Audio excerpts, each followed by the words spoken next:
Good morning guys, welcome to YouTube channel. आज हम unbox करेंगे मैनफ्रोटो का mini tripod. This has cost me around 1300 rupees and you should definitely consider Amazon for buying this. इसका MRP है 1700 rupees, मगर if you buy from Amazon it will cost around 1300 rupees. तो चलिए unboxing शुरू करते हैं। उससे पहले डू सब्सक्राइब माय चैनल।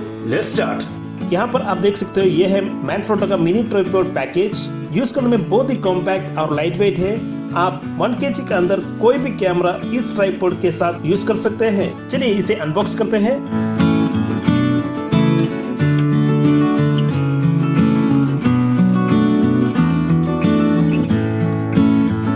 इसके अंदर एक ईसर गाइड है।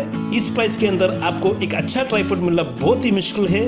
अगर आपको 1 किलो से भी ज्यादा सपोर्ट चाहिए तो मैनफ्रोटो का दूसरा ट्राइपॉड जिसका कॉस्ट है अराउंड 3000 रुपीस। इस ट्राइपॉड के साथ आप mobile phone, DSLR, compact camera सब आप यूज कर सकते हैं आसानी से।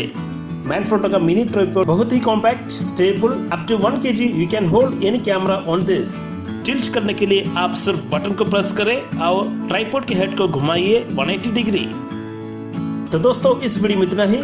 वीडियो अच्छा लगा तो लाइक करें, शेयर करें और सब्सक्राइब करें। धन्यवाद।